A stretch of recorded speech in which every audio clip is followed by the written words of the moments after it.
Hey all, Knives Tale here, bringing you another knife review, and since we were in a concept kind of mood, I just did a concept review, and recently an unboxing from them. So, I figure I might as well keep the trend going, and look at this. The Kansept Fenrir, designed by Sparrow Knives, Greg Schaub. He does some great custom stuff. Well, I've never handled it, so I can't say it's great, but it looks great. I like his work. This is a pretty dramatic looking knife, as you can see. This knife is an S35 VN with a stonewashed harpoon. That's a straight drop, so I guess that'd be a clip point style blade with a relatively low tip. Approaching spear point, but it's a drop point. Or honestly, you could make an argument to say that this is even a modified Wharncliffe. It's got the continuous drop. It's got a pretty low tip. It's just got some belly. So, pick your poison. Tell me what it is. Sure. This knife is in G10, this JG10, and titanium.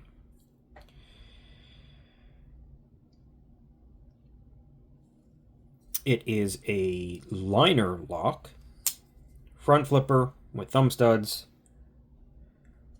on bearings, the big old finger choil.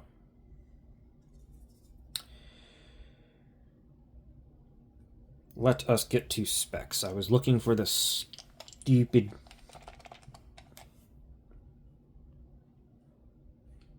whatever this is called. My word.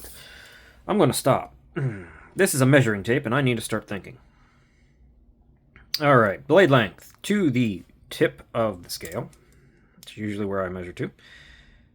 It's 3 3/8. Technically, if you want to go to the plunge grind, it's probably closer to... It's about 3.5. But 3 3/8 of actual blade length before you start hitting hard scale. The cutting edge, however, is under 3 inches. I'm going to call that almost 3 inches on the dot, actually.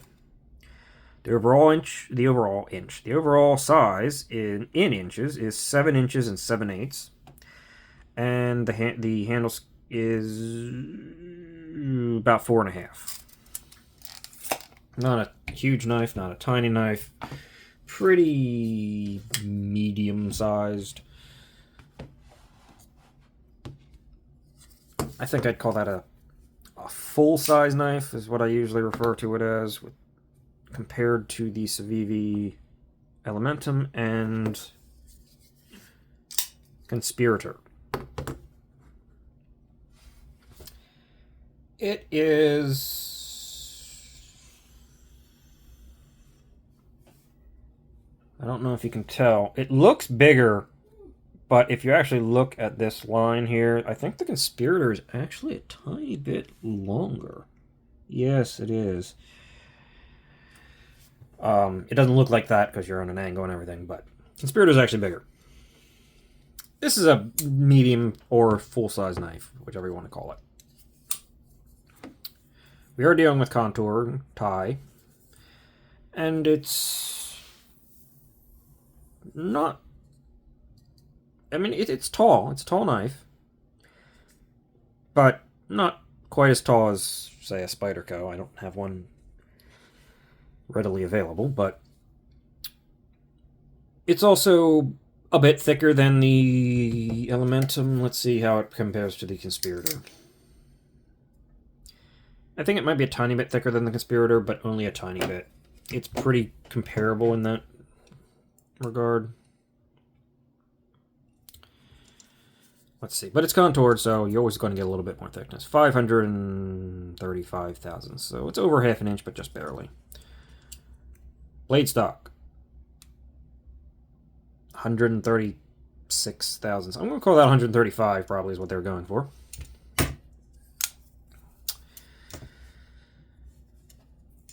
I don't think it comes down super thin behind the edge. Yeah, about 18 thousandths behind the edge. I'm comfortable with that.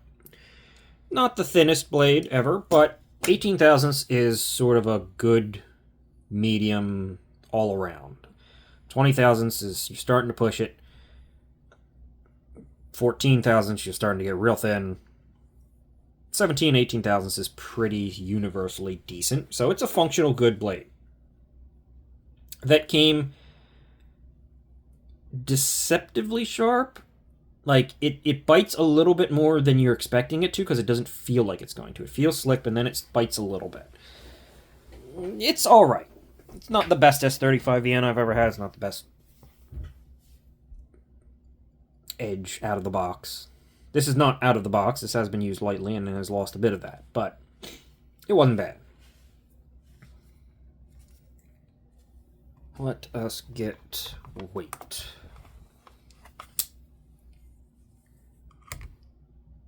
4.41 ounces, so not an ounce an inch. I mean, you are dealing with titanium, and there's no weight reduction. Can we see in there? Yeah. There's no weight reduction on this knife, so they're not worried about it. They're not going for it. I'm not going to judge them on it. We've got... I thought that was a T8, but... Is it a T9?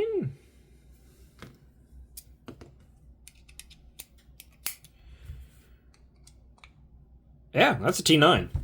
I wasn't expecting that. That one caught me. Okay, so T9 for the pivot, and unfortunately, Kansept really does like their T6s because they like using a lot of them. And everything else on this knife is T6. That, all that. And the hidden one under the pocket clip. Don't like that. Don't like that at all. I don't know why Kansept loves their T6s.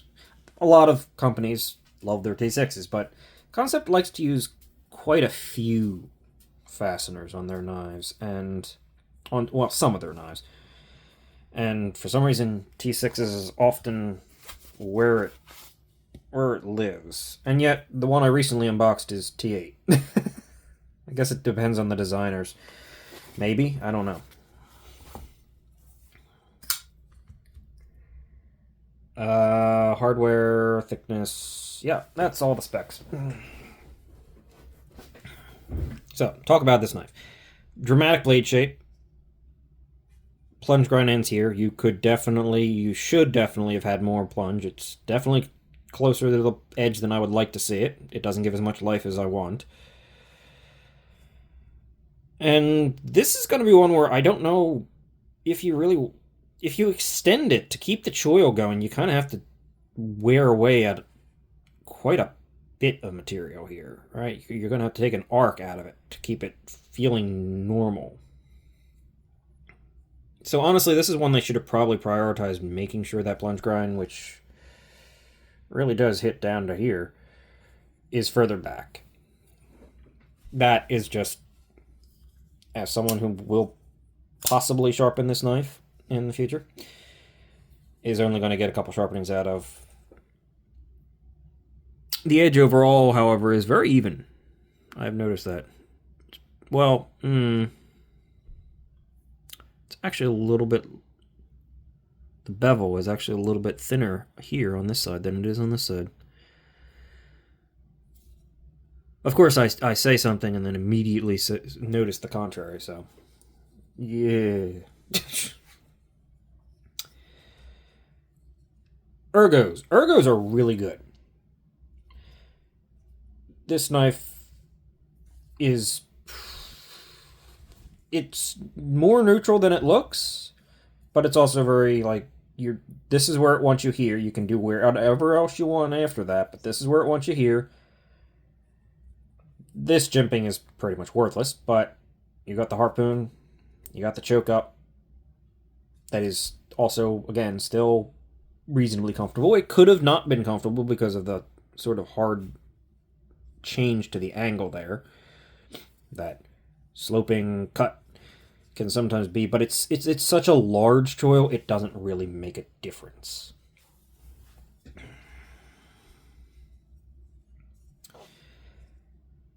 So the ergos are quite good overall, and as I said, it's contoured, and you can definitely tell it's. And I have to say, I've been finding this more and more. I noticed it with my review of the Flytanium Arcade. These differential scales, when it's that actually offer something, I'm liking that a lot. Back here, yeah, it's really slick.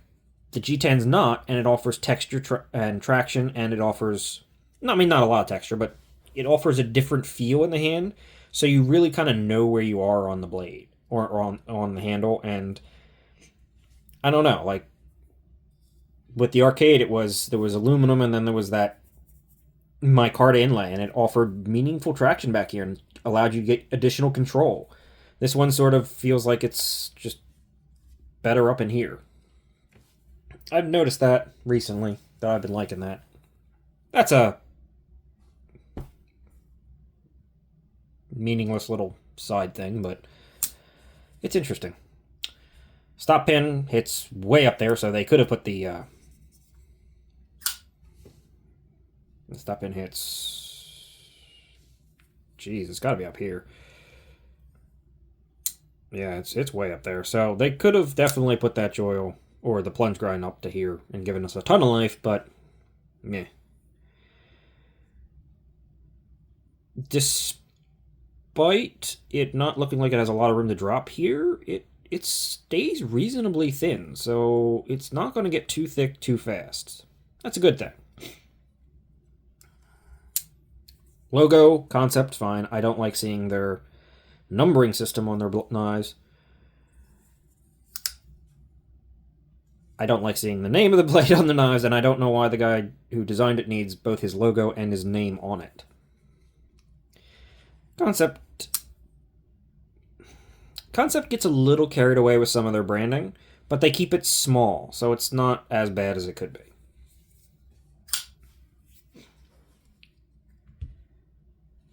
Pocket clip on this knife is big, thick thing.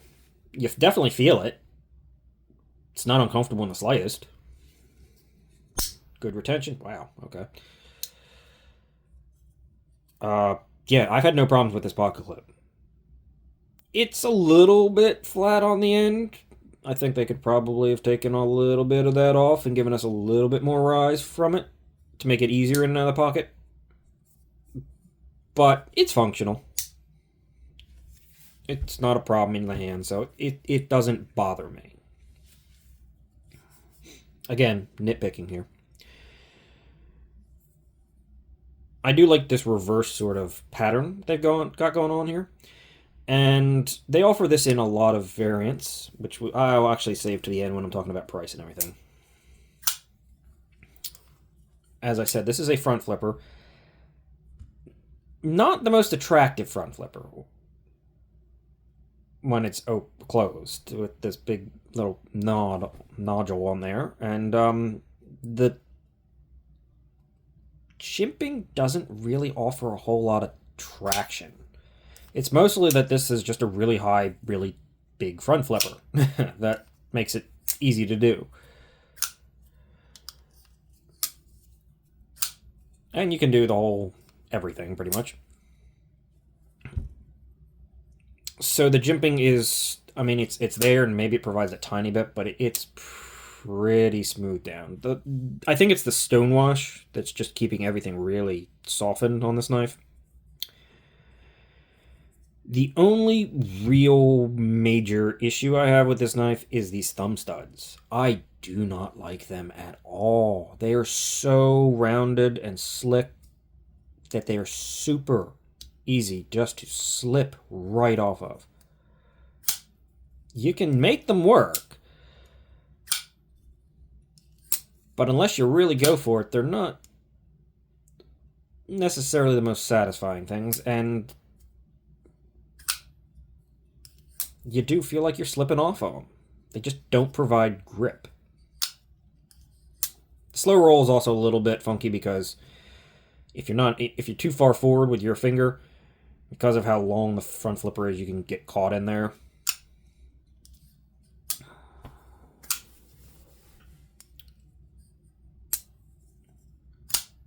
Overall, a striking design. Definitely.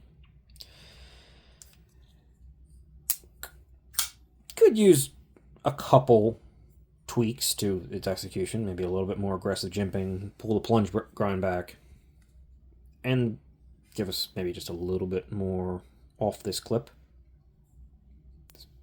That. But most of those issues are all pretty darn minor. So overall, it's a really pretty darn good knife. And the price. The price. For S35 yen, titanium, blah, blah, blah. The price is good. The price for the Fenrir is about 170 to 200. In that range, right? Different materials. They have different G10s. They have carbon fiber. They have micarta. And they'll all be slightly different in the price. I think the carbon fiber one goes up to about 200 if you get the carbon fiber with the black blade, I think. I don't know if they come with a carbon fiber that's not a black blade, but it's $200, which is pretty reasonable. This is well finished. The action is good, and it's just a unique knife, right? It's a knife that both functions and has a very distinct look to it. And I think that's part of what keeps things interesting in the knife world and from these companies. We like things that are just a bit different, or at least I do. You saw my review of things like the lamella and stuff. I like interesting designs. This one manages to still be practical, and for a pretty fair price for what you're getting. I'm not angry at this knife. The only thing I'm angry about are these thumb studs. They need different thumb studs. One of the reasons why I chose to do this knife, however, is that there is a budget version coming out for this knife from Tenable, which is Kansept's budget brand. It's a button lock. I don't know how they do their button locks. I've never had a Kansept button lock. But it's budget, and I think it's in 14C28N for something like, I'm pretty sure there's a solid scale version that's in the $57, $58 range. And then there's a differential scale version with aluminum, I believe it is, that is something like $65. They look very interesting. I'm very tempted to try one of them out. I've never had a button lock from Kansept, as I said. But that's pretty much all. It's surprisingly straightforward despite the look of this knife. There are a few little tweaks that I think could have been made to